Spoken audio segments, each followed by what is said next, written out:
Welcome, Cheesemaker fans, to another night of Cheesemakers football, brought to you by Tillamook Bay Community College, Tillamook Motors, Roby's Furniture and Appliance, SC Paving, Tillamook County Transportation District, City Sanitary Service, Dave Hollinsworth State Farm Insurance, Tillamook County Family YMCA, and Les Schwab. Now let's take it down to the field with Randy Shield.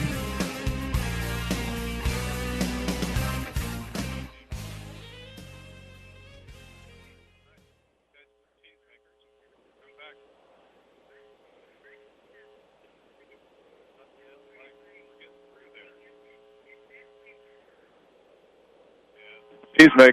Oh, there's our dead spot. Welcome back to Cheesemaker football. It's warm-up time, brought to you by the Tillamook Bay Community College. Tillamook Cheesemakers tonight in their final regular season game of the year take on the number 2 ranked Seaside Seagulls as the Cheesemakers and Seagulls square off here at Doc Adams Field. Important games for both teams because if Tillamook can win, Tillamook can actually finish second place in the Coapa League and earn their way into the state playoffs. If they lose, then it's all a matter of the power rankings, how they do and where they go, and they'll leave a lot of things to chance. And winning tonight, that's not going to be easy because until last week, nobody come even close to Seaside. Should be an interesting game tonight as the Seaside Seagulls come to town and take on the Tillamook Cheesemakers. We're going to talk to Tillamook head coach Kai Johnson about tonight's game after this word from the Tillamook Bay Community College.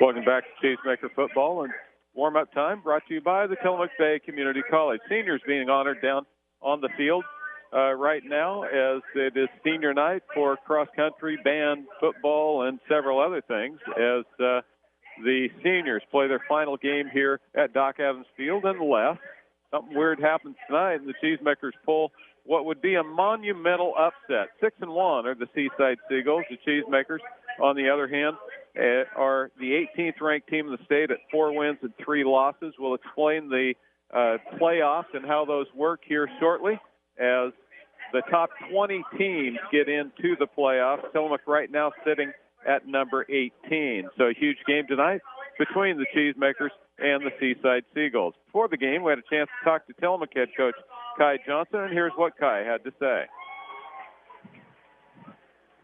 Kai, coming into tonight's game, you're coming off a really good win, real solid win last week. Didn't come easy, but the kids stuck with it and ended up picking up a win that they had to have to be a playoff team possibly. Yeah, we were pretty efficient last week. We didn't not every play was a perfect execution, but we did what we needed to do to get in control of the football game, and then that allowed us to get, more guys in the game as we went along. So I think just about every single guy played last week.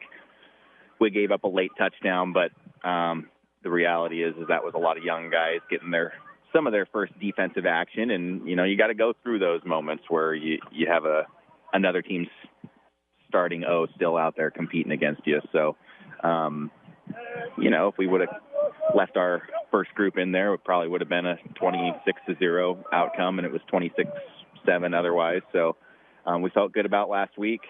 We got to our 4th win. It's the first time we've hit that 4th win mark in about close to 10 seasons, I think, as a program, which is a big deal for us. And we're not letting anybody tell us it's not a big deal. But at the same time, we still have more to accomplish and get a great opportunity to prove to everybody that, we are an improved football team here tonight because Seaside's going to come in and, they lost their first game last week, so I'm sure they're eager to get back on track.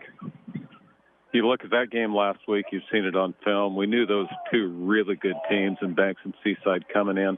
What was the difference in that ball game in a 10-7 Banks win? Well, Banks just has unbelievable bodies. They socked Seaside's offensive line around a little bit, and that was the first time anybody's been able to do that. Banks did an incredible job with their game plan on Tubner, their halfback, who's, probably the front runner to be the 4A Offensive Player of the Year in the state, certainly in the Coapa League, and he was the co-Offensive Player of the Year in the Coapa League last year as a junior. So, Banks had a great game plan. They executed it really well. They got Seaside out of doing the things that they want to do. And I was equally as impressed with Seaside being able to hold Banks to 10-7. But once Banks got the lead, I think they went into a little bit more of a let's shorten this game down, see if we can hold on to the lead. And, they started doing things that they haven't done either. And usually they try to speed it up as much as possible, and they slowed it down as much as possible in the second half. So it's a good, hard-fought football game between two good teams. And I know, like I said, Seaside's eager to come back out here tonight and try to get on the winning track. Last year when we saw Seaside, they handled you in the line of scrimmage. They were bigger, faster, stronger, ran the ball hard. It was not a close contest at all. What makes you think you can play with them this year? Well, we're better in the box for sure. They're good up front. There's no doubt about that. And they run, a wing scheme, which they're good at executing. The way that I kind of look at them is without their quarterback and their halfback, they're still a good football team. And with those two guys, they are a really good football team. So, we're better up front. We're not going to change as much around defensively tonight as we did last year to, specifically defend them. We're going to do what we do, and we're just going to adopt it to them a little bit. I think if we, as soon as we got done with last year's game, we felt like, we probably should have just stuck with what we're good at doing and tried to adopt it as much as possible to what they do offensively. So that's what we're going to do tonight. I think we feel pretty good about where we're at. We know we're up against a tough opponent here, but I don't think we could be any more confident in ourselves than we are right now coming in. You also know that there's a possibility of playing again next week. You don't know that for sure. It's all based on power rankings where you end up. Yeah. One thing you do know, with a win, you'll play again next week. Sure. Yeah, there's a lot of different scenarios. I mean, we could still finish second in the league and get a bye if we win tonight by enough. Yep. If we win and it doesn't hit the number, then, we're probably hosting a game next week. If we don't, then maybe we play, there's so many different possible scenarios, and the mathematical, I actually at one point this week looked at the mathematical formula and was like, this is insanity. I mean, we play football, for God's sake. I don't know who came up with this stuff, but they're, way more math bright than I am. So we can't worry about all that other stuff. We just wanted to focus on our game plan, and we had a good week of practice for whatever that's worth. Hopefully we come out swinging tonight. Well, Kai, wish you the best of luck tonight on a great night for football. Yeah, there's a little bit of I don't know what it is. There's a feeling in the air, though. I'm hoping it's going to be a great night here for the Cheesemakers. Thanks, Kai. Thank you. And again, we'd like to thank Kai for his comments for tonight's game on warm-up time. We'll be back with more warm-up time after this word from the Tillamook Bay Community College.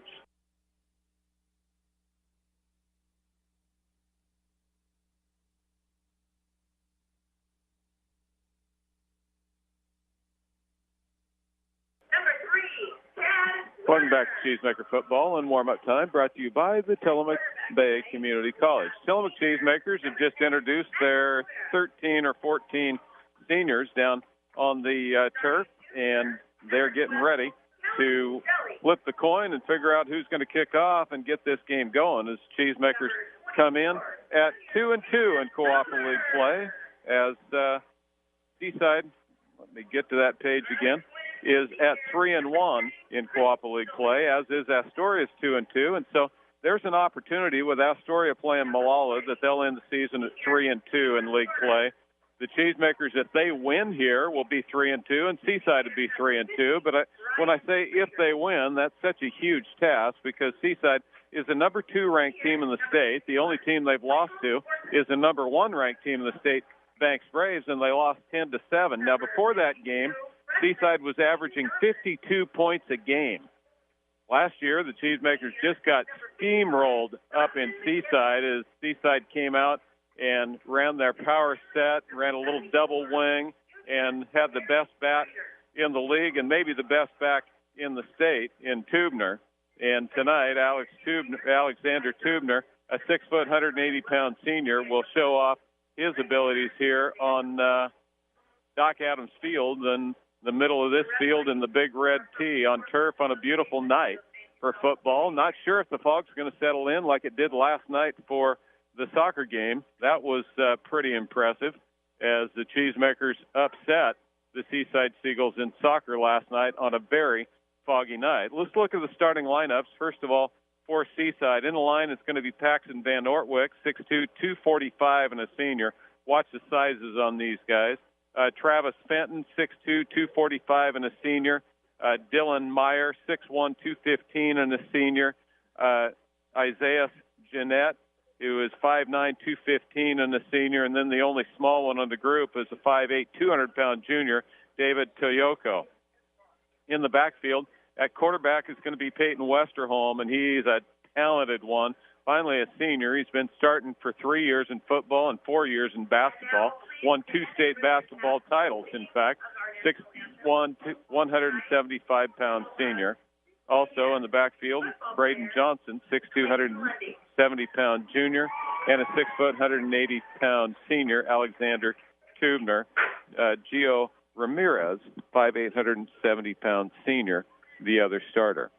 And now, national anthem sung by Clayton Lundy, who is a senior on the football team.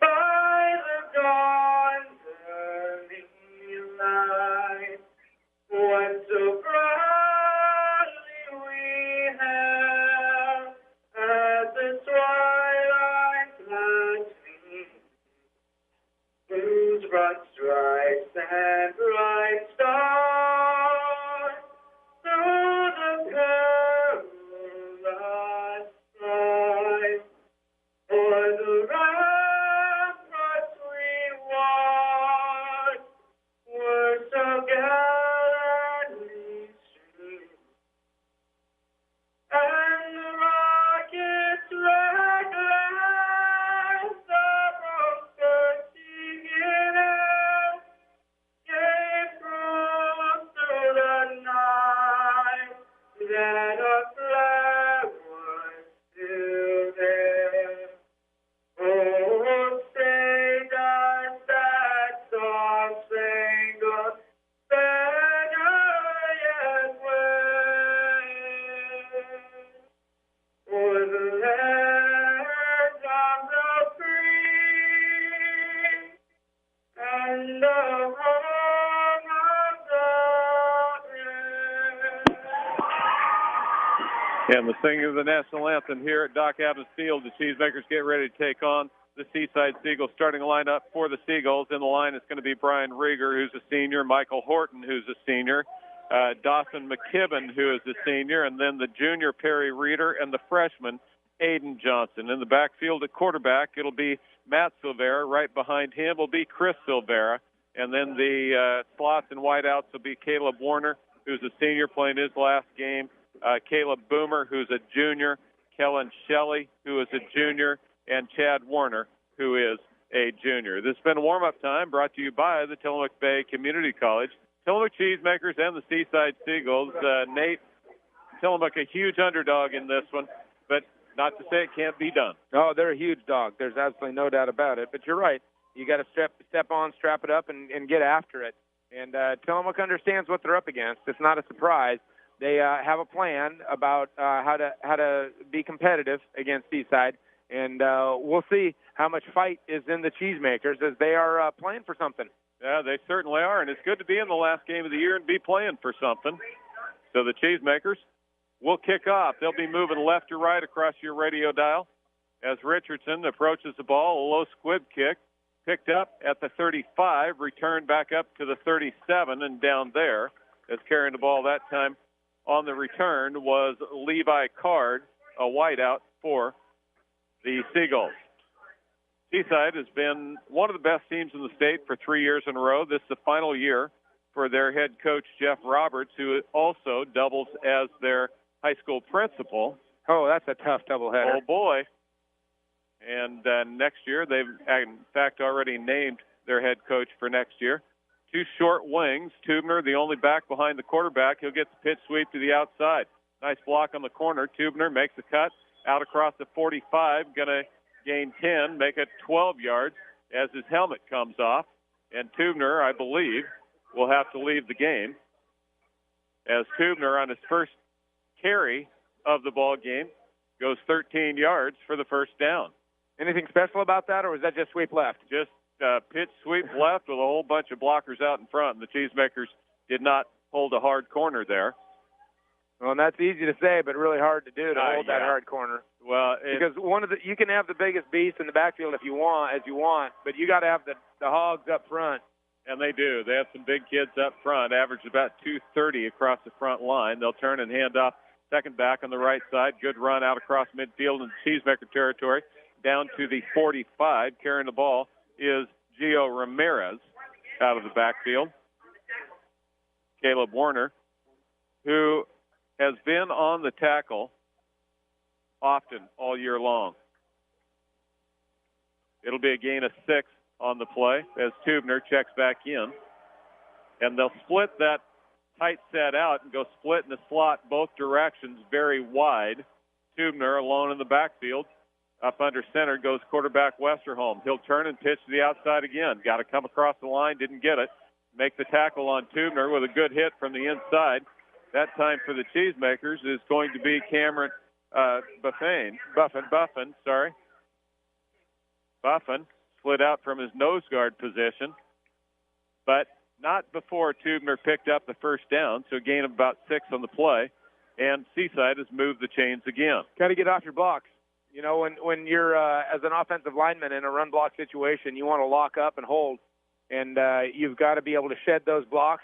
Defensive lineman's perspective is, and then to attack the running back. And defensive end, you need to turn him back inside, get across box a little bit. Quarterback under center, 3 backs on the right side. Second back is Ramirez, goes through, hard running, but only going to pick up about 4 as the Cheesemaker defense closed in. And again, off the bottom of the pile is Caleb Warner. Perry Reeder checked out of the ball game as Rieger comes back in. Messiah, mainstay at the defensive tackle on the far side as well. He's only a sophomore. Boy, has he had a good year. Oh, you should have heard him sing at the choir concert on Wednesday. So holy moly. That was amazing. Really good to hear. Good kid as well. Second down and 7. Quarterback going to hand off on the sweep to the outside. Gets some good room. Makes a cut at the 30. 25-20. Inside the 15, down to almost the 10. On the carry was Duncan Thompson, as Thompson, on his first carry of the ball game, on a little bit of misdirection, faked to the first back in, and then handed on the, what I guess you would consider a slot reverse, and the Cheesemakers had no answer for that. And we've seen Duncan Thompson on the basketball floor. He's only 6 feet tall, and yet he plays center for a state championship team. Tells you what kind of athlete he is. First down from the 11. Going to hand off. Thompson again comes to near side. Gets met there at the 10, but drives his way down to about the 4. He got squared up there by the Cheesemakers, number 35. That was Brawley Mendez. But Brawley Mendez went backwards when he found Duncan Thompson. Duncan Thompson, 6 foot, 195-pound senior. His brother played basketball a couple years ago. Tough guy to stop as well. It'll be second down and 3 from the 4. Seaside opening possession. Westerholm comes up, looks at the line of scrimmage. 2 split backs in the backfield.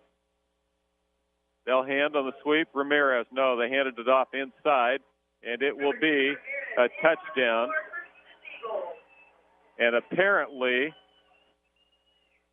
I believe that was Tubner on the touchdown, although great ball handling in the backfield, as it looked to me like Westerholm kept it and came outside, but by the time he uncovered, the ball was not there, and so I believe that was Tubner on the score. Took a long time to set that up, and Seaside will come in, and they'll go for 2 immediately, so their first drive takes about 4 minutes off the clock, and they take it straight down the field and into the end zone. Card moves to the right side.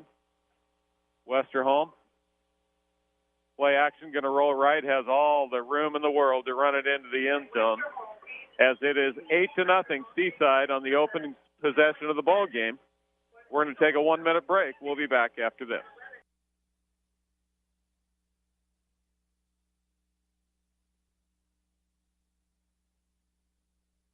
Welcome back to Cheesemaker football. As Cheesemakers get handled on that possession, Nate. And the scary part was there wasn't anything tricky there. No. That was 6 plays, covered 67 yards, 7 plays, and it was just 7 running plays, and Tillamook couldn't do much about it. Deep kick to the Cheesemakers, going to go to the 15. Returns it out as Boomer to the 20. He make it the 30-yard line, and down he goes there. And so the Cheesemakers will have the opportunity to move the ball themselves, as Seaside showed that they can do this and do it fairly easily.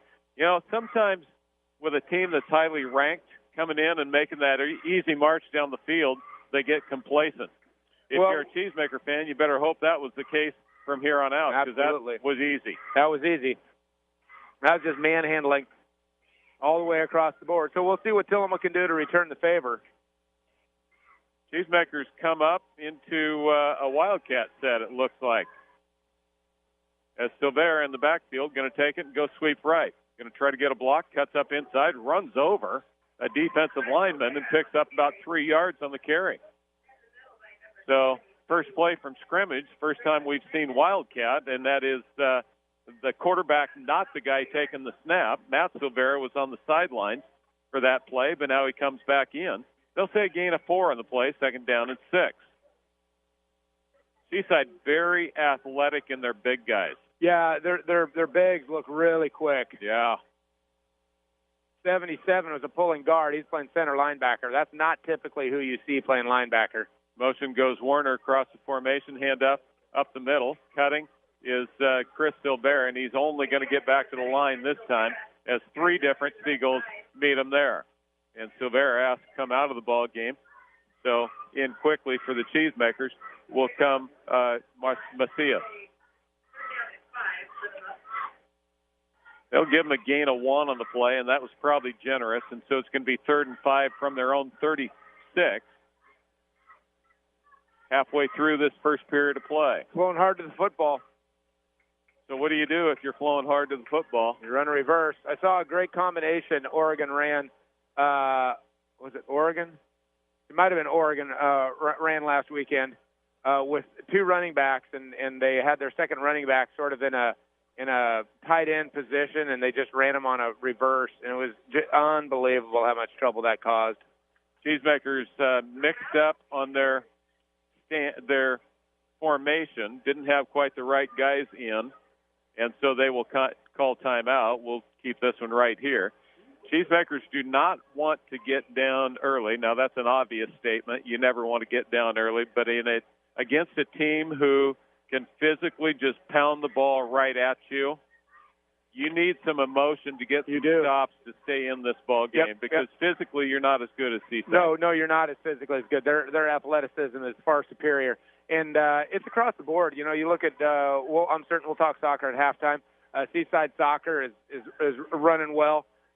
Their basketball program is doing fantastic. Their cross country team. It's just the Seaside has got it dialed in right now in terms of athleticism on the male side of the field. After a short timeout, Cheesemakers take it on 3rd down and 5.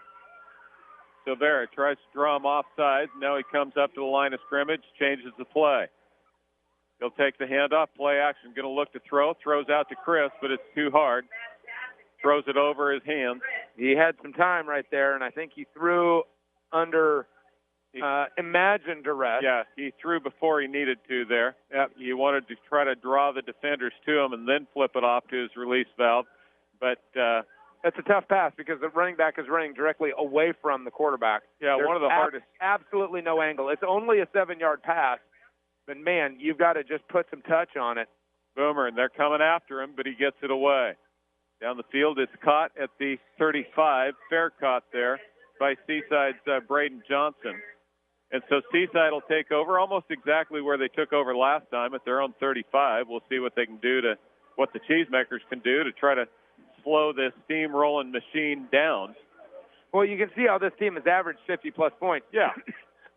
They're in a position where it's a low-risk, high-return offense that is really difficult to stop. And they have not thrown the ball yet. What we know is Westerholm, one of the best throwers around. Yeah, no, he can get the ball in the air if he needs to. Yep. So they set up in the tight set. Westerholm up under center. He'll hand off in the reverse, going back the other way to Ramirez. He breaks one tackle at the 40, going to pick up about 10, 11, 12, still pushing ahead and goes down. A gain of 12 on the play. Slot reverse. Slows the Cheesemakers down. And, you know, you've given me a hard time because I'm always calling for misdirection. Me? Well, no, wait a second. Who? Yeah. Me? No, you. Oh, Yeah. okay, all right. I was just checking. What I would say is, trying to defend myself now, misdirection it sets up, and it is big plays, obviously, but what it also does is it slows down the flow of the defense. Absolutely. So that backside linebacker isn't crashing to the ball side gap. And that is now what the Cheesemakers are faced with, because anytime they run motion one direction, the backside linebacker can't be too anxious to leave. Tubner gets the ball right side. What a great cut. Straight up the middle he goes, and he's gone. Tubner made one hard cut to the right and then cut it back up the middle, and he goes 54 yards for the touchdown as Tubner puts the second score on the board, and he makes it look easy. That was one hard stick your foot in the ground, going right and turn left, and untouched he goes to the end zone. Nicely done by the single back Tubner in that set, and it's 14-0. And Seaside will come to the line of scrimmage to go for two again. Apparently no kickers, which is odd with as good a soccer program as they have, but maybe they're all playing soccer. Same set with Tubner behind Westerholm, the quarterback. Play action, Westerholm again going to go right. Looks into the end of the end zone, untouched, touchdown on the pass to Braden Johnson. So the Cheesemakers have seen Seaside with the ball twice. They've taken to the end zone twice. First time it was methodical. The second time it was a big blast, and the Cheesemakers down 16-0. 5.5 left to play in the first period. We'll be back in 1 minute.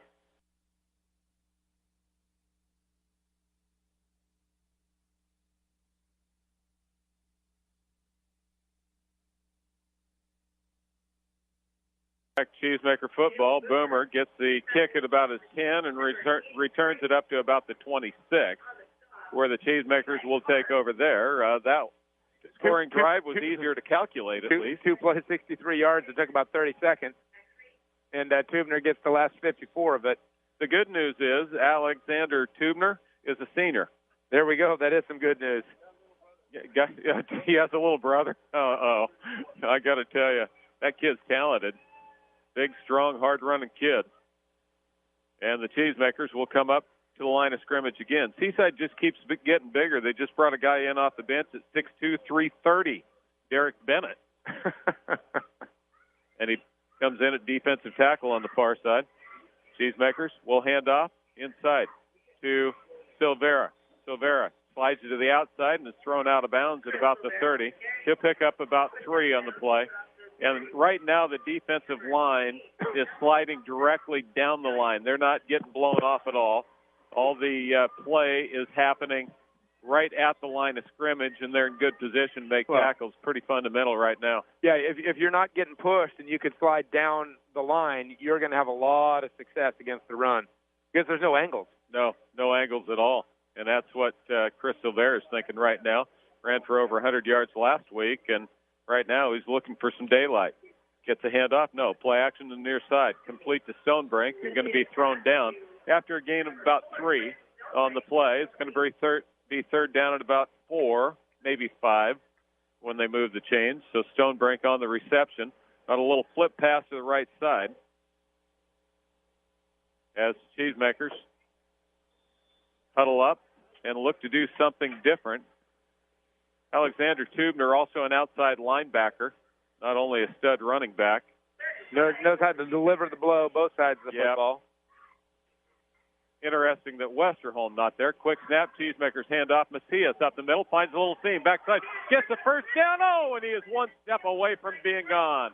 At midfield, he goes down, got caught right at the last instance as you saw him poking out the other side of the pile.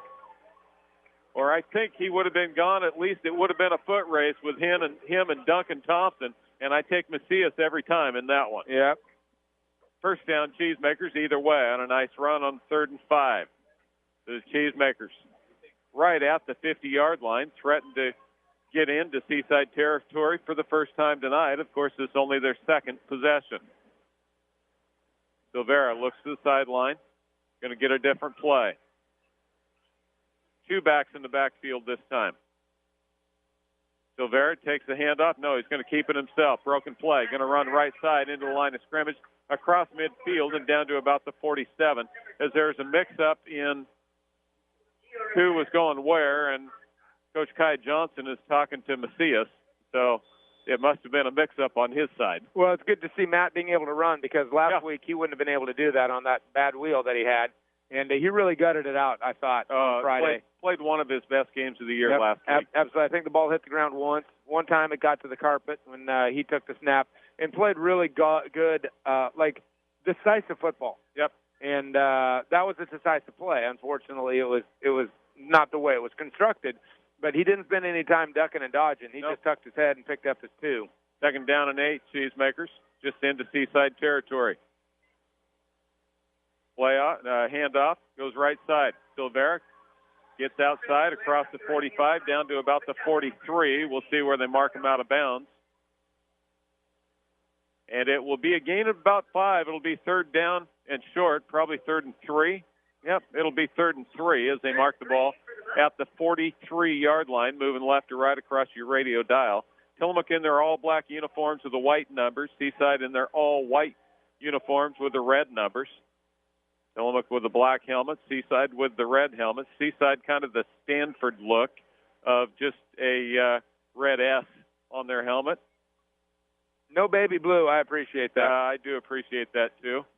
Never thought that was a great look. Never thought that was a good look. The only thing worse than their baby blue are their god-awful white and red striped breakaway warm-ups. And the Cheesemaker is going to call timeout again. A little confused. 2:55 left to play in the first period. 16-0. Seaside back in 1 minute.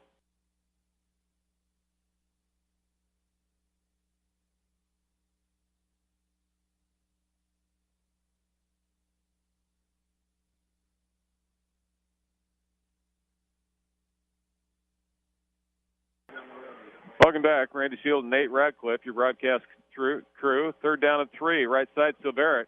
Bounces off the tackler, going down the right sideline. Got one guy to beat at the 25, but he drags him out of bounds at about the 21-yard line. Second time Bo Johnson has made a touchdown-saving tackle, because he was the one that tackled Luis in the hole, and there he picked up Chris Silvera that stopped the touchdown. He comes up hobbling, though, that corner for Seaside, but Chris Silvera dodged a tackle in the backfield and then bounced off a would-be tackler and then broke down the right sidelines. And Johnson, the only guy that had a shot at him there, and he got it. First down, Cheesemakers on a nice drive at the 23-yard line now.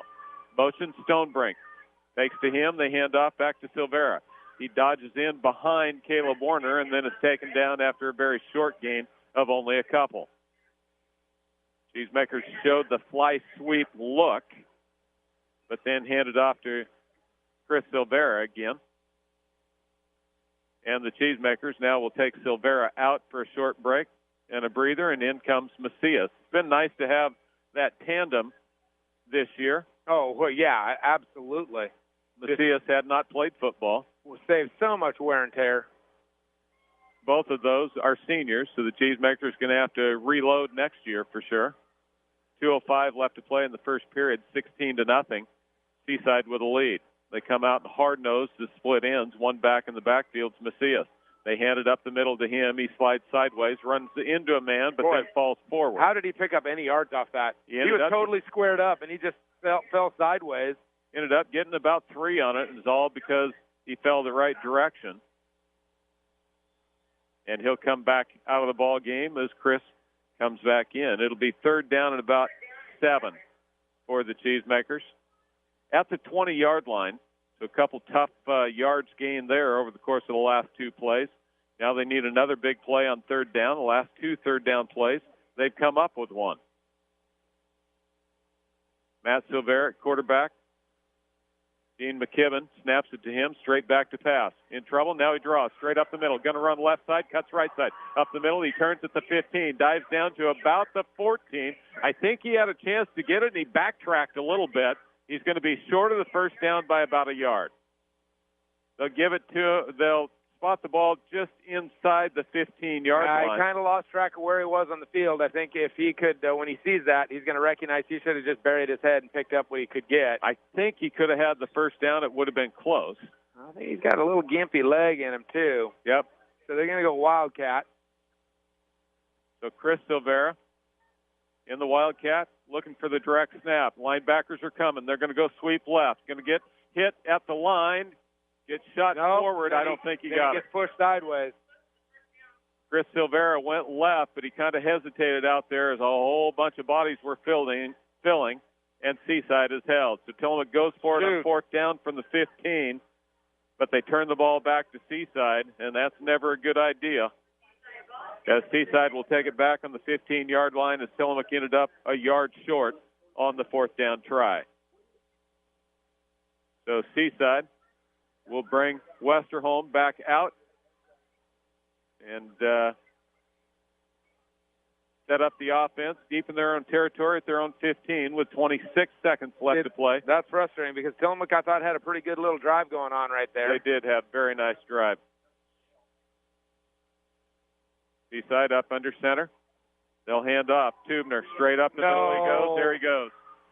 One guy to beat. Shelley can't catch him. Neither can the other Cheesemakers. As Boomer actually could stay with him but did not catch him as he goes the distance, 85 yards, Tubner. And that was nothing special. 85 yards.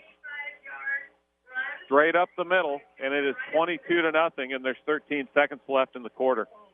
Boy, that's a heartbreaker, huh? Yes, it is. And Tillamook had a little trouble getting personnel on the field. They had a linebacker safety combo and Brawley Mendez who was trying to get on the field and ran right over the top of where he tried to line up, and it just did not have the personnel there necessary. And untouched, and with a lot of speed. And up, the extra point is good as well by Tubner. So Tubner racking up the stats tonight against the Cheesemakers is 24-0. Seaside, the number 2 ranked team in the state, having their way with the Cheesemakers right now. We'll take a 1-minute break. We'll be back after this.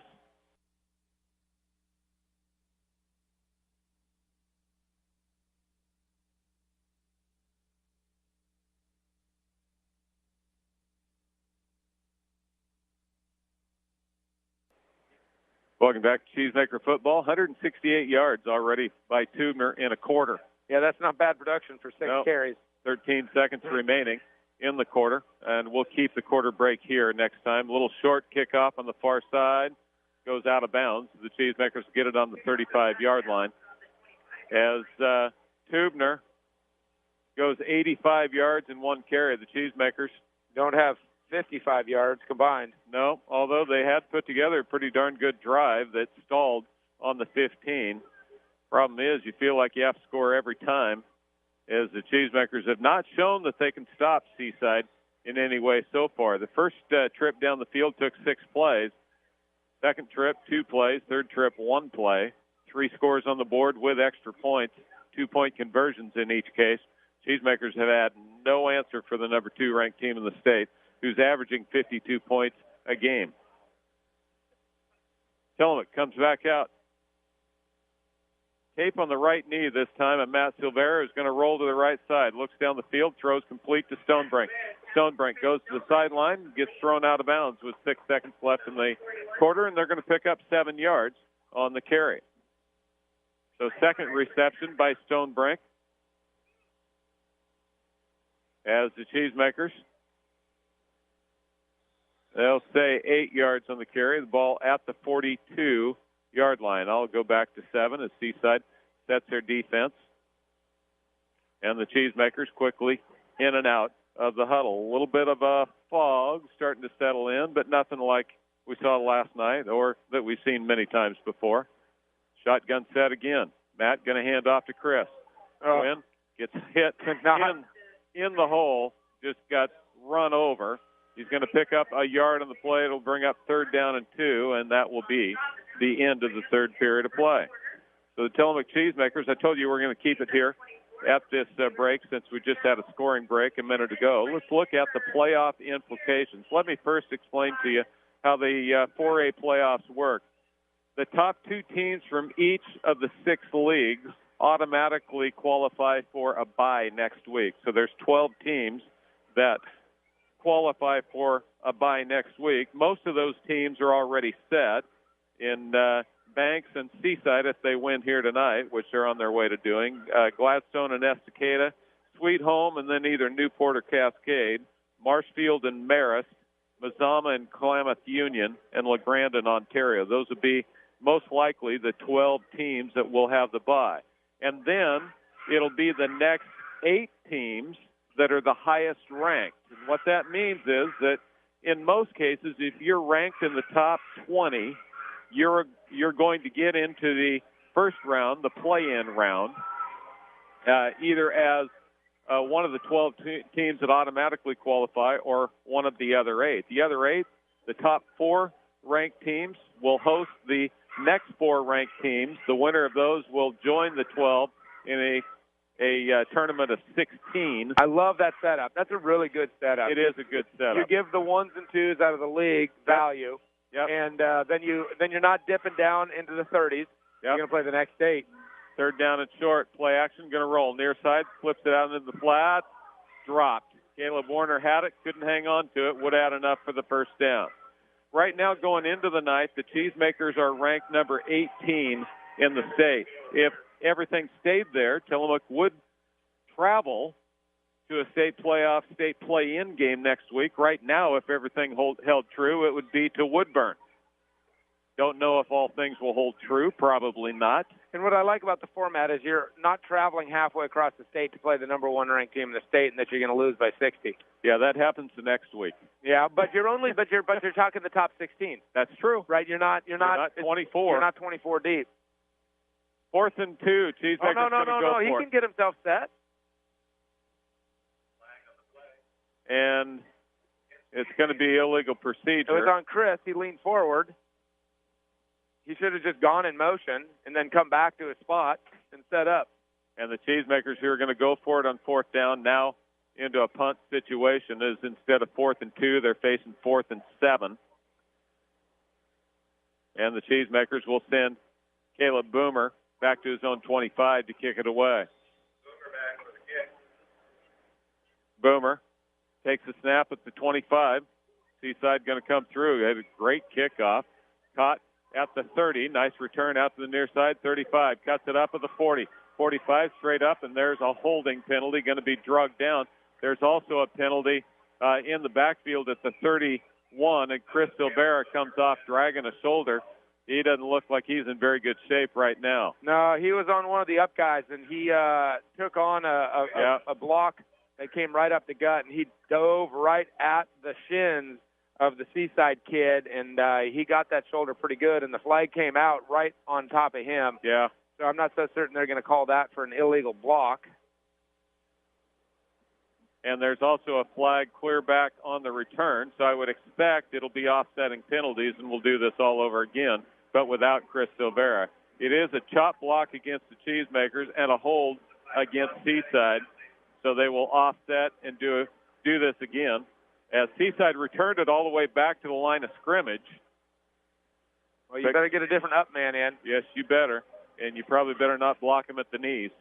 Well, he's just coming so hard. Seaside really sends people aggressively. Everything about them is aggressive. Of course, 9 of their 11 starters and all their skill people are seniors. That's pretty much where Tillamook is. Yep. And so it'll be a completely different ball club a year from now, coached by a different coach as well. But with this group of seniors, boy, have they had some success. And they have, all the way across the board. Yep. In all sports. Snap this time, again. Going to be kicked out by Boomer. Return, straight back up the middle he comes again. Hits the 40, going to be drugged down finally at about the 43, and there's a flag down as well. Well, Ramirez loves to hit. He's the one that came through and got Chris. He came through and met Caleb Warner, and then he ran down and chipped somebody, maybe Kellen Shelley, and I think that one got him a flag. I think it did too. They've seen just about enough of that stuff. Because it's one thing to be physical, and it's something totally different to be cheap. He's waving. Says, I'm okay. You don't have to come get me, Coach. Guess what? That's not his choice. That's not his choice. But he may get to stay in, right? It is. Unsportsmanlike. Unsportsmanlike conduct. And It'll be a 15-yarder. I don't know if Seaside's too worried about that, the way they've moved the ball, but it'll go from the 44 back to the 29. Tubner says, hey, that's fine, man. Yeah, just give me 15 more yards the next time I take off. Just underway, second period, 24-0, Seaside. So 217 yards of offense for 213 yards of offense for Seaside in that first quarter, all of them on the ground in a total of 9 plays. Yep. That's pretty good production right there. Yeah, 9 plays, 213 yards. Yeah, that's pretty darn good average. They're going to pitch the ball outside across the 30, 35. Nice spin move down at the 38-yard line. Carrying the ball that time was Ramirez, Gio Ramirez, the guy who loves to hit. He's only 5'8", 170. Chihuahuas aren't very big dogs, but that doesn't mean they don't bite. They could bite your finger for sure. Gain of 7 on the play, no huddle. And Seaside splits their backs this time. Westerholm going to pitch sweep to Tubner. Tubner on the outside. Man, they block well, don't they? Cuts out. Back against the grain he comes. Keeps his feet alive out to the 48, 49. He fumbled the ball, I believe. And the Cheesemakers say they got it. And they do. Oh, Caleb Warner. So Caleb Warner comes out of the pile with the ball, and Tubner, who made a nice cut, then all of a sudden started looking around like he had lost something, which is exactly what had happened. So the first turnover of the ball game, and the Cheesemakers get it back on offense. See if that can add a little bounce to the step of the Mooks. As Chris Silvera comes back to the offensive side of the ball. Just had a stinger, apparently, on that shoulder. Surprised by that. Me, too. I thought that looked like a separation, a collarbone, something like that, the way it was hanging. But apparently he's good to go. There is no shoulder protocol like there is concussion protocol. You're going to replace shoulders. Yep. Back to throw. Look on the left side on the little inside screen. Goes to Boomer on the completion, but he gets only across the line of scrimmage for a yard as Ramirez makes the tackle, and now Boomer's down. As it'll be a gain of only 1 on the play, as Boomer, right in the middle of the tee, will be attended to, and it'll be second down and 9. Well, it was they're trying to run that little drag screen underneath, and Matt threw behind Caleb and did not give him a chance to get the ball and set himself. He didn't really know where he was, and that allowed him to not be able to protect when he got hit. Cheesemakers had to make a change.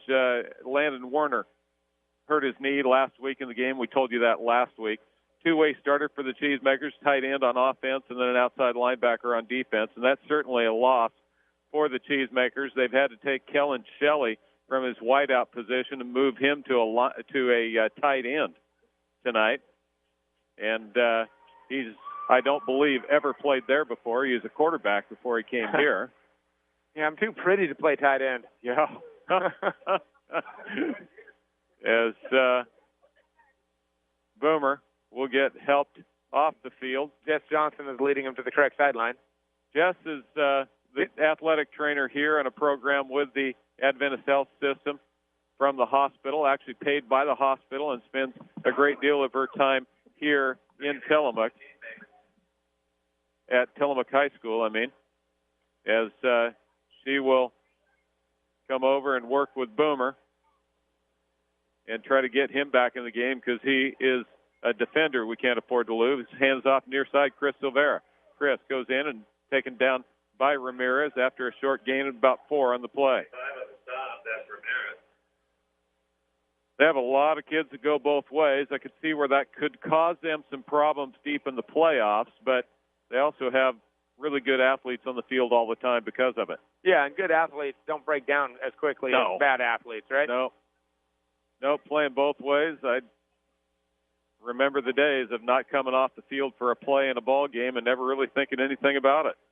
Third down and 6. Hands off inside. Chris runs over a deep back and then is thrown down close to the first down. Tackle made by Ledger Pugh. And I believe they're going to give enough for the first down. They are. That was a generous spot as Chris Silvera ran hard at the end of that into Pugh. Pugh, who's 5'10", 170, and a junior playing a corner position. They snapped Chris around, but forward motion marked by the near official put him at the 40-yard line. So Chris has run the ball 10 times for 40 yards and has taken some serious punishment. Yes, he has. Oh, boy, he has. Cheesemakers come to the line of scrimmage at the Seaside 40. Backfield is Macias now with Matt Silvera. Play action goes left side, through the hands, over the head of Stonebrink and incomplete. So the Cheesemakers will face second down and 10. 9:45 left to play in the first half. 24-0. Seaside with a lead. 3 first quarter scores. With 3 first quarter two-point conversions as well. And 3 possessions. That's like the trifecta. That is. Tillamook was able to turn the Seagulls over last possession. The fumble recovered by Caleb Warner set up this drive. First stop they've gotten tonight for the Cheesemakers. Splitting the slot on the right side for the Cheesemakers. High snap, but collected there. Macias up the middle, breaks the hole, makes the cut left side at 30. 25-20. Down to the 15, out of bounds at the 13. Saved there by the free safety Braden Johnson, but the Cheesemakers are knocking on the door, and they have a player down out at midfield, holding on to that left leg, knee, something like that. I believe it's Rieger as he turns over, but I'm not sure. As they tell him to relax. Yeah, relax. Take it easy. Yeah, Jess was trying to get that leg straight, and she couldn't do it, so she had to tap the right leg, the uninjured leg, to get him to release that one. Great little run by Luis Macias, as he just did a fantastic job finding the hole, finding the soft spot, and then turning on the Jets. Johnson had the angle on him, and that's the only reason that it wasn't points on the board. A lot of patience that time by Macias, and it is Rieger. And Rieger's going to get up and get helped off the field, not putting a lot of weight on that left knee. I believe he came off a game or two ago as well. Can't tell if that's an ankle or a knee, and that looks to be a knee because he's certainly not bending it. Nope. So tough break for Rieger and the Cheesemakers, who need him in the line of scrimmage. So Tyson O'Hagan steps in to take his spot at right guard. As Tillamook comes to the line of scrimmage, the ball's set at the 12-yard line. They'll flip-flop their formation, go tight into the right side. So the defense flip-flops as well. Got a strong side and a weak side defense. Strong side apparently is tight inside. Cheesemakers handoff, Silveric. Up the middle, Chris, the hole at the 10. At the 5, he dives close to the end zone. Going to be short by about a yard. I believe it'll be enough for the first down. Cheesemakers will move the chains. They'll have first and goal from inside the 1, knocking at the door. So Tillamook trying to capitalize on the turnover by Seaside, the fumble here in the second period. They trail 24-0. Come to the line of scrimmage. 2 Silveras in the backfield. Matt at quarterback, Chris tailback. They'll hand off to Chris, straight up the middle. Oh, they push hard. Yep. Touchdown. Had to give some help from behind, but the Cheesemakers are on the board as they trail 24-6 as they marched it down the field on a good offensive possession and stuffed it in the end zone. And the white hat official is, I didn't see a flag, but they certainly had conversation, and don't know what that was all about, but either way, the extra point team will come on, and Nathan Richardson, or Tanner Richardson, will come in to attempt the extra point. They wait.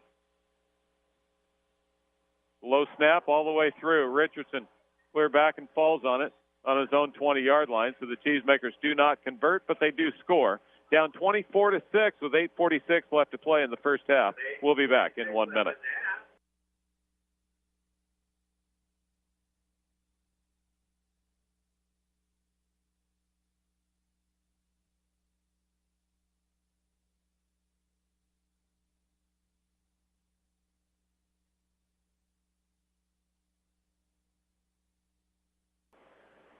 Welcome back to Cheesemaker football. Cheesemaker score and kick off. A squibbler down the middle, going to be picked up at the 30, returned back out to the 40, and down he goes there. 8:45 left to play in the first half. Nate, you and I both said, how about an onside kick here? I'd see if you got lightning in the bottle, right? Well, and the reality is the way Seaside has scored, it hasn't mattered if they're 20 yards away or 50 yards away. When they break it, they're gone. And so maybe take the chance. Either way, Seaside takes over. Good scoring drive by the Mooks. That was a great scoring drive. That scoring drive was 7 plays, 52 yards. Luis Macias had almost half of those on his 28-yard scramble as he was able to get deep into the red zone. Little ground fog works in from west to east across Doc Adams Field here on a beautiful night for late fall football. Westerholm goes into the shotgun for the first time. They'll hand to the near side. Big hole. Comes out to Johnson. Johnson breaks the tackle at the 40. Down inside the 30. Taken down there. And I believe, they're going to call it dead. As Thompson. Extracurricular. Thompson got face mask bad there. His helmet is on sideways. As they get his helmet off. I don't believe I've ever seen that. They spun his helmet all the way sideways, so he was looking out his ear hole. And, holy smokes. And you could see why Levi Card came running down to jump in the middle of that situation. I got to tell you, it looked like his neck was broken and spun around like an owl, but everybody looked at him like, what is wrong with you? The flag was never thrown. It was a clear face mask that almost tore his helmet off. Either way, the big run by Thompson, 29 yards, gets it down to the Tillamook 30. Cheesemakers get back defensively. They're going to show stunt. They'll hand off straight up the middle. It goes Tubner, breaks tackle on the outside. Now he gets drugged down from behind after a gain of about 10. Is making the play there for the Cheesemakers was Werner, Chad Werner. So Chad Werner comes up and makes the play. As it'll be second down and only a short yard, maybe a half a yard, in fact. Has to go to the 20. And the ball rests inside the 21. 24-6, Seaside. Play action, going to look to throw. Looking down the field, has a man, Ramirez. They won't take it, so Westerholm runs it out of bounds, but he'll get enough for the first down. We've seen Westerholm in basketball. You know, when I watched him play as a freshman, I thought, he can be a decent athlete. The intangible with him is his competitive desire. Yep, it's just ridiculous. It is a step above what most kids come to the floor with. No different than his dad had. Yeah. Billy Westerholm was exactly like that, a guy you'd love to play for. You really didn't like when he was on the other team because something you pick and pick up hoops so you don't have to play against him. Just so you don't have to, because you know that if you cut a leg off, he's still going to keep coming at you with the other one. He's just going to have a stick in the hand. Just giving him a weapon. May use it. Motion goes left. Tubner, but the hand right. It's Thompson again. Gets the first down inside the 10. 5, touchdown. So Thompson did most of the work that trip down, and it's 30-6, Seaside. They have so many weapons. Everybody they hand it to in the backfield, whether it's Thompson, Ramirez, or the best player in the state, Tubner, all three of them are lightning in a bottle, and the Cheesemakers trail 30-6 with 7.5 left to play in the first half. Seaside again will go for 2. You know, they lost 10-7 last week. Obviously, they had a kicker at some point. Yeah. Westerholm under center, going to change the play, it looks like. Cheesemakers look like they're going to come. They'll turn and hand to Tubner straight up the middle, and he gets in for the 2-point conversion. 32-6, Seaside with the lead. We're going to take a 1-minute break. We'll be back after this.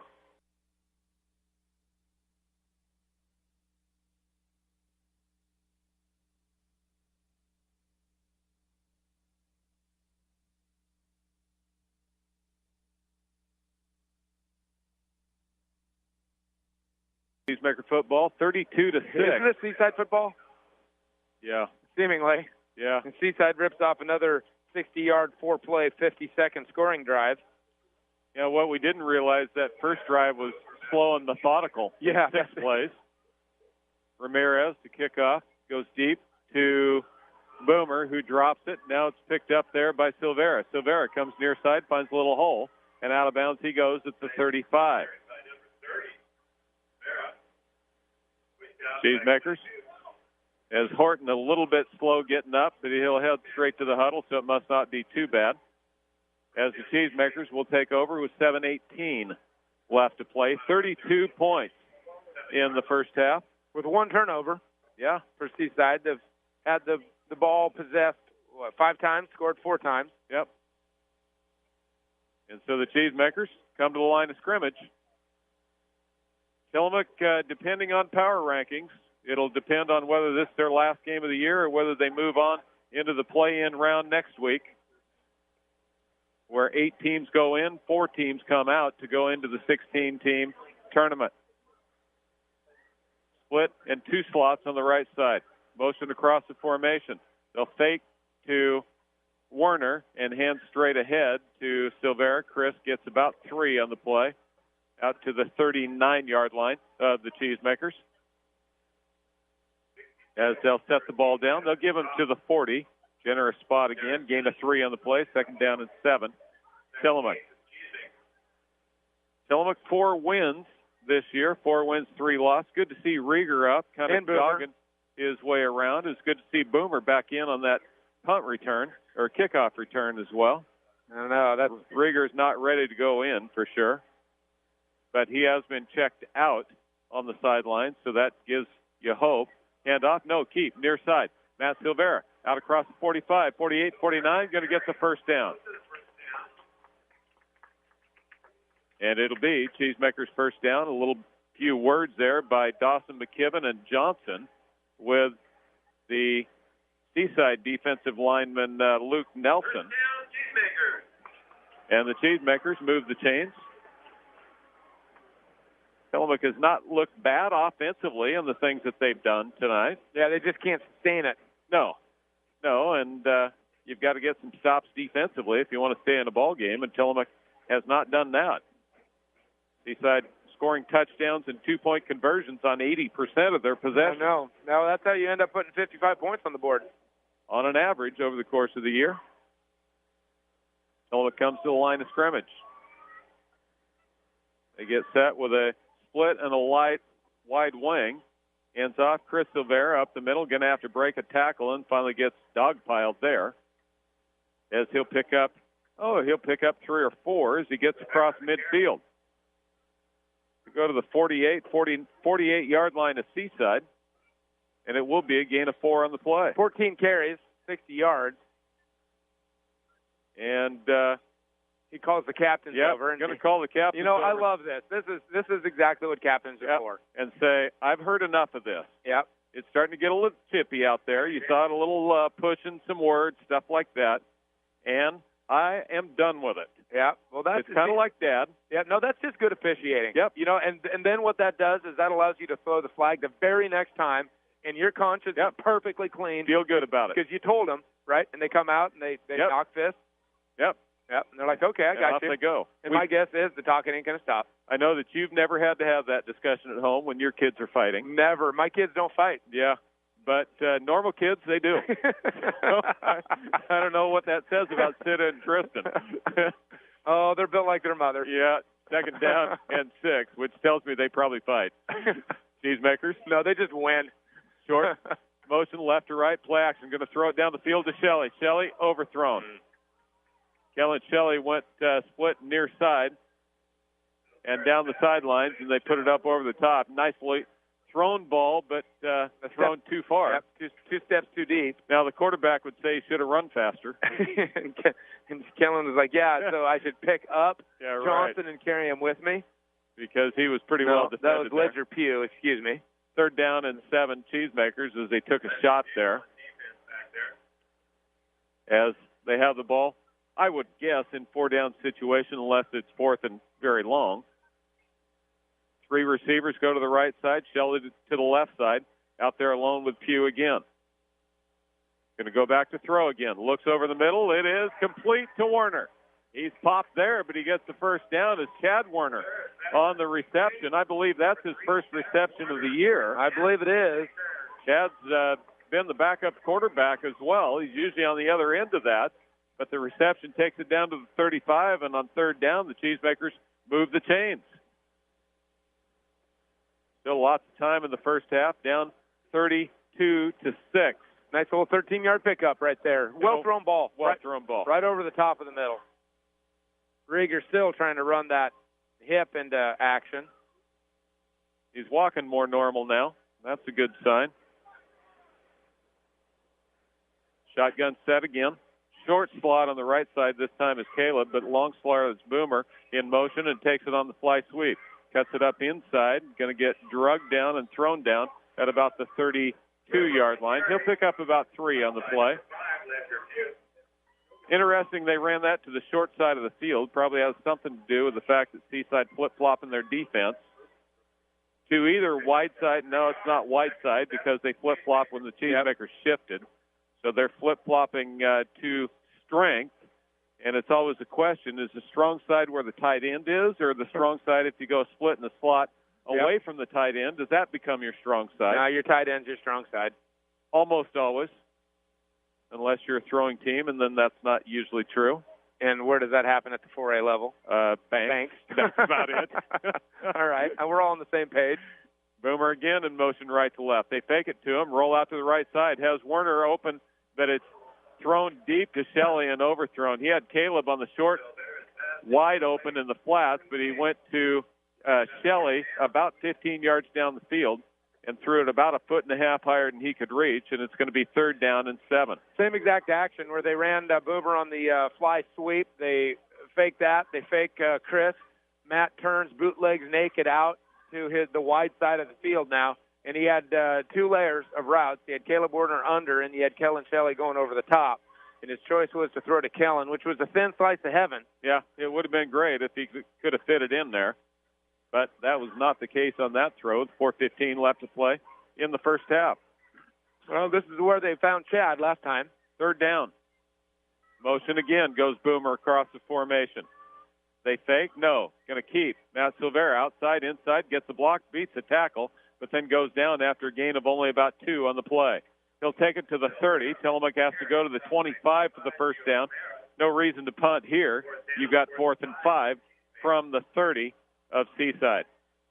Matt Silvera will come all the way over to the sideline, get a play from Kai Johnson. They'll have a discussion there.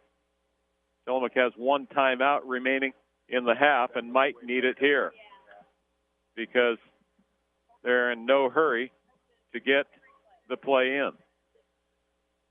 Kai turns around and says, how many timeouts do I have? The official looks on his card and says 1. And they will call a timeout. Timeout on the field, 32-6.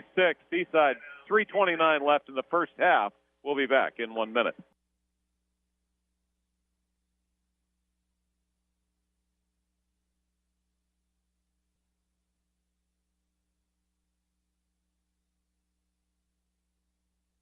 Welcome back to Cheesemaker football as the Cheesemakers come out to face 4th and 5 from the 30-yard line. Great crowd on hand. It is. We'll see what Kai dials up right here. Took a timeout to set it up. We'll see if it works. Let's make sure we don't flinch on the offensive line, right? Here comes Seaside. Going to flip to the left side. It's complete. Needs to get ahead. Werner to the 25. I think he got enough for the first down. We'll see where they mark it. It was close. Is that 3rd down, Chad? 4th down, Chad? It is. First down, Cheesemakers. Nice job. Chad Werner coming through with the catch. Linebackers came hard, and a short little swing out of the backfield for Chad Werner, who caught it, took it ahead just enough for the first down. The Cheesemakers move the chains and keep the drive alive. Nice time to come up with your first 2 catches as a varsity football player here in the on 3rd down and 4th down. 18 yards between his 2 catches with a couple first downs. So the Cheesemakers, they wind the clock with 3:20 left. One thing you don't want to do is give Seaside the ball back. No, if you can avoid it, if you can play the rest of the game with the ball in your hands, that might be worth something. They probably have rules against that when you're talking actually the rest of the game. Oh, onside kick, man. Going to hand the ball right side, Chris Silvera. Nice cut in the backfield. He dropped the ball, but he fell on it. Going through the hole, and somehow that ball popped loose, and he just dove right on it. Gain of 2 on the play, and happy to have 2 and the ball. Right, because the opportunities to have neither were pretty high. Yeah. Or you get neither the ball nor the 2 yards. Extremely high. Second down and almost 9 for the Cheesemakers. 15 carries and 62 yards for Chris Silvera. Throwing the ball, Matthew is throwing the ball 9 times, completed 5 of them. Total of 29 yards on those 5 receptions. Cheesemakers send a slot to the right side. They hand up the middle. Chris Silvera finds a little bit of a seam, dives ahead. He's going to go down to about the 16. He'll pick up 7 or 8 on the play. Nice surge by the offensive line and a good push by Chris Silvera, who's putting his head down, running hard. They're going to say he got about 6 on the play. It'll be 3rd down and 3, again in 4-down situation.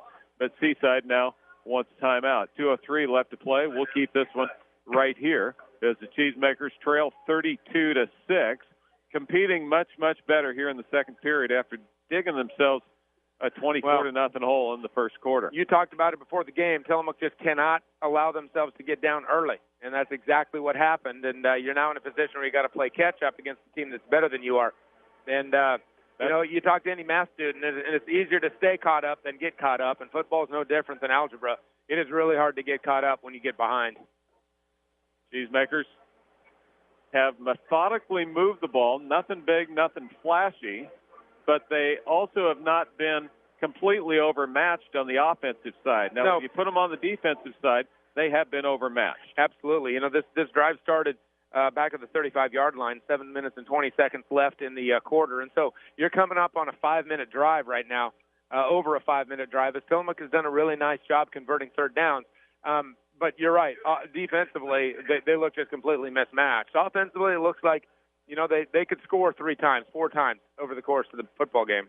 Bentley into the ball game at right guard now for the Cheesemakers. Shotgun set, goes Stonebrink in motion. Play action, no. They hand off straight up the middle to Silvera, and then Bentley giving him a shove forward. He gets picked all the way up off the ground before he finally gets thrown down, but it goes up to the inside to the 13-yard line. It's going to move the chains for the Cheesemakers. Part of that was Chris Silvera. The other part was Joe Bentley with a big paw in his front, pushing the whole pile back the other way. Cheesemakers move the chains as the clock continues to run now with 1:45 left to play in the half. Macias comes in as the lone setback behind Matt Silvera. They'll hand to Macias. No. Matt going to keep it on the outside. Beats the corner at the 10. At the 5. Touchdown, Cheesemakers. Matt Silvera. Play action that time. Looked like he was going to run out, maybe throw it, but instead he just kept it, took a nice cut, turned it up at about the 12, and took it all the way in for the score. And the Cheesemakers have gotten on the board again as they trail 32-12 to Seaside here with 1:29 left to play. Tanner Richardson in to attempt the extra point. Had a bad snap last time, never got the kick off. Tanner will wait till the offensive line is set. They'll wait. Good set, good snap. Kicks up and is good. Tubner almost blocked it from the corner, but did not. 32-13. 1:29 left to play in the first half. We'll be back after this 1-minute break.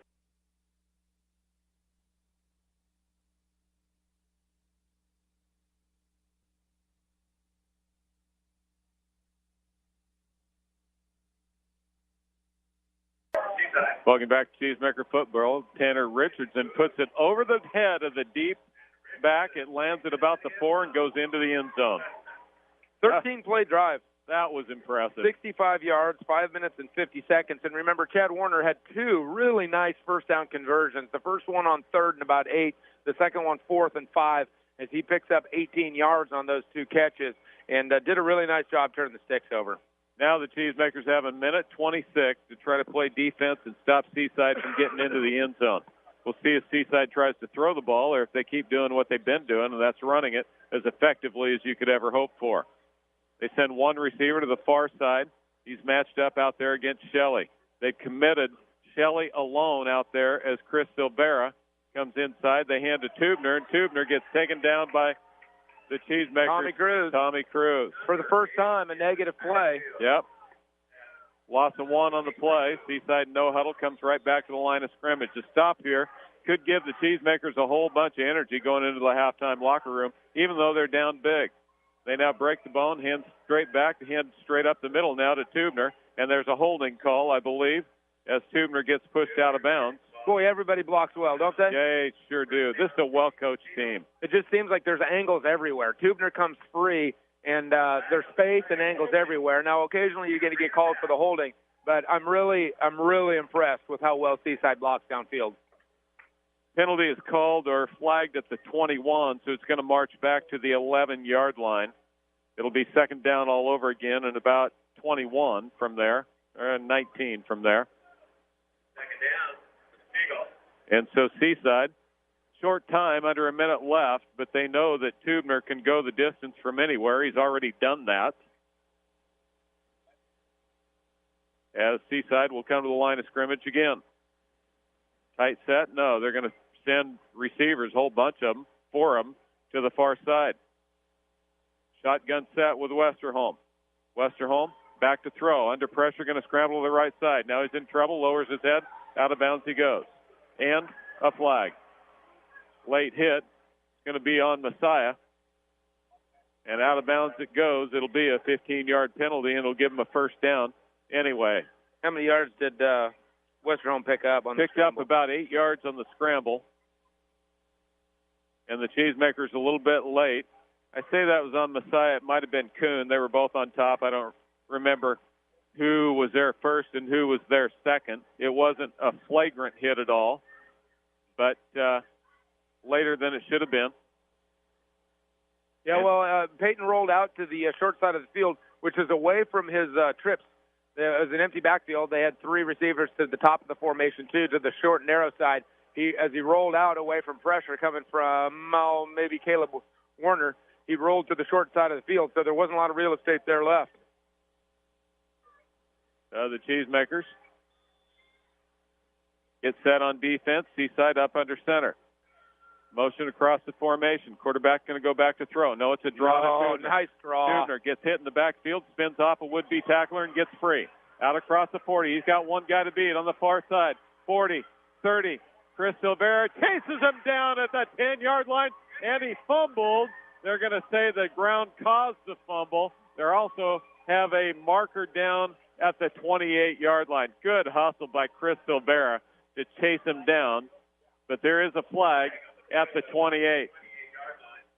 31 seconds left in the half. Boy, talk about never say die right there. That was gutsy effort by Chris Silvera. And that's about as much running as he wanted to do right there. Yeah. That was also a great run by Tubner. Well, a great play call, man, because that thing looked like it was passed the whole way, and at the very last second, Peyton stuck the ball in Tubner's belly. And it is going to be a block in the back, and so it'll bring it back to the 40. As the flag was dropped at the 30, it'll march back to the 40. Seaside still has 2 timeouts remaining with 31 seconds. The band chants you can't do that. And it'll be first down Seaside as they go 4 receivers to the far side again. As they overload, 1 on the line and 3 off the line with a tight end on the near side. Back to pass goes Westerholm. Good pressure by Warner. Flips it out to the right side. It's intercepted. Chris Silvera comes down with it. Chad Warner really made the play right there. Chad was the one putting pressure on Westerholm, who made the throw the ball up. Into triple coverage. And the Cheesemakers get the stop. So the Cheesemakers get a late score after a long drive, and then they get a stop on Seaside and have gotten a little bit of energy here in the second period. 32-13, Cheesemakers trail after being down 24-0. They've outscored Seaside 13-8 here in the second period. 22 seconds left. What will they try to do here at the end of the first half of play? As Macias, the only back in the backfield next to Matt Silvera. Matt Silvera in the shotgun set again as Seaside backs up, takes a lot of cushion. They'll hand off to Macias. Macias steps in, now breaks out, tries to go to the sideline, gets popped pretty good on the sidelines, and out of bounds he goes. It was Tubner. Oh, they hit hard. Who was all over the field. It'll be a gain of 8 on the field, or on the play. So he's out of bounds. There's 17 seconds left. As Tubner, playing that linebacker spot, looked like he was a little, now he's in a strong safety spot. They went to double freeze, actually. And so he's just a headhunter back there. No responsibilities whatsoever. No, just find somebody and hit them hard. Hands off to Macias, who goes into the line, kicks left, and he's going to go across the 27. And somehow Horton finds himself blocking Tubner. Yep. Right? So Horton is a guard, right? Enough for the first down, but it will be, I believe, the last play as they wind the clock with 10 seconds left and probably will not get another play off. 3, 2, 1, and that's the end of the first half of play. So really tough first period for the Cheesemakers. Second period, much, much better. It's 32-13, Seaside over Tillamook at the half. We'll take a 1-minute break. We'll be back after this.